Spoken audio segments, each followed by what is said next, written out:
When we live from the basis of our desires and we navigate life by what pleases our desires, we have contempt upon everyone who falls outside of that special field of whatever we're valuing.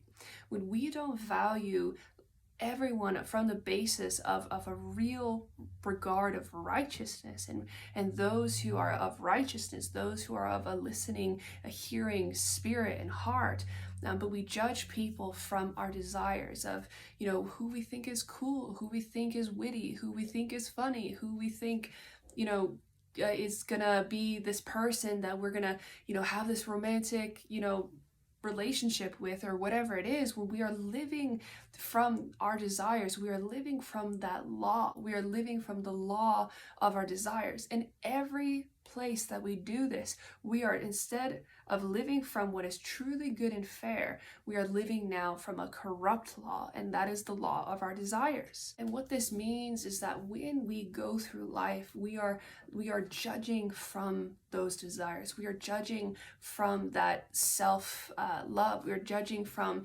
that way of what we're trying to please ourselves with. And this is where we have contempt upon other people. This is what is happening with why the poor, why the disabled, why these people are being despised. It's not because we aren't trying to be respectful, towards, people with Down syndrome, or, people that are different with, certain physical disabilities. It's not that we're trying to not be, disrespectful, but the problem is it's that value system. The value system in us is that we're not considering all people as truly the same. We're not considering all people on this real equal basis of being worth our time. This is what's happening with elderly people, where they're just despised. They're cast aside. And why? Because everyone is in this pursuit of their desires. Everyone is in this pursuit of their ambition, their career or family or community or whatever it is. And they're living after this ambition. And all these people that don't fit that bill are being cast out. They're being thrown aside. And this is what you hear in the voice of people with Down syndrome, or some people with dwarfism, or whatever it is that they taste this contempt. They taste this contempt from society. They taste this contempt from people who don't include them in what's valuable. They don't include them, in who's worth being truly their friend. And the heart of what so many people try and do is act inclusive without changing that value system, without changing that living from that desires and what we're after and what we want. When we live from our desires, what happens is we are not able to truly love people. We're not able to really see the people around us as really valuable, as worth our time as much as anyone else. And this is what Christians are supposed to be coming into. It's not that we're supposed to, act a little more inclusive. It's that we're supposed to be changed. We're supposed to truly see, the older woman who lives across the street from you, or, the nerdy, quirky person next door to you that you normally wouldn't include, as being honestly as much worth your friendship as anyone else in this world, upon the basis of righteousness, upon the basis of judging all people by the same standard, which is character, which is, whether people are truly regarding what is good and are walking in those things, walking, in acknowledgement of good or not. And we are allowed to judge upon that basis. But the problem is, the devil loves to come in and twist this all up, because on one side, we know that we're wrong to not be including people. We know that we're wrong to be judging people upon their clothing size, upon their complexion, these types of things. We judge people upon these stupid things. But then we at the same time, put on this we need to be so inclusive of others, that we cripple ourselves from being able to really judge upon the basis of whether a person is doing good or evil, and being allowed to judge on that basis.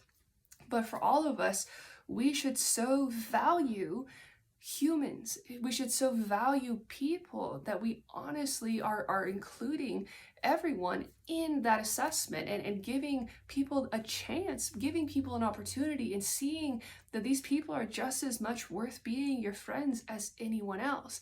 And we are missing so much of Christian love, of people that are really valuable, because we live by our desires. We live from these intense prejudices. In Luke 14, Jesus says, he said also to the men who had invited him, when you give a dinner or a banquet, do not invite your friends or your brothers or your relatives or rich neighbors, lest they also invite you in return and you be repaid.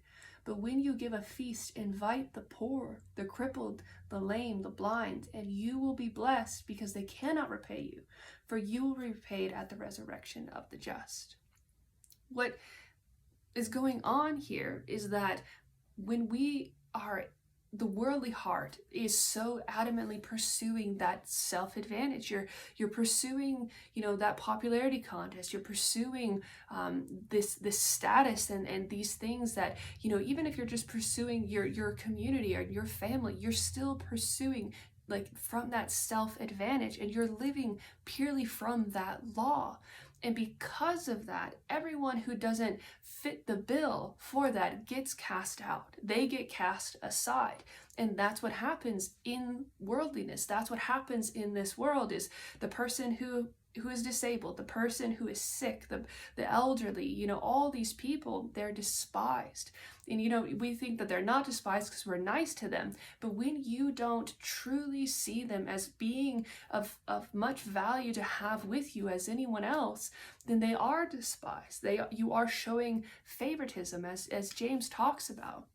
And the point is we have to change that value system into God's value system. And God's value system is seen in Acts 10:34-35. Peter said, "And truly I understand that God shows no partiality, but in every nation anyone who fears him and does what is right is acceptable to him." God extends his friendship and his willingness to be with any person who is truly willing for good, who is truly willing to walk in that righteousness and that goodness. And that alone is the basis that we should judge people by. And so for all of us, we are supposed to be changed. We're not supposed to be, people walking in that same worldliness. We're supposed to be people that see the wickedness of that value system and being changed in our values, and really judging people solely upon the basis of this, and extending friendship upon the basis of this.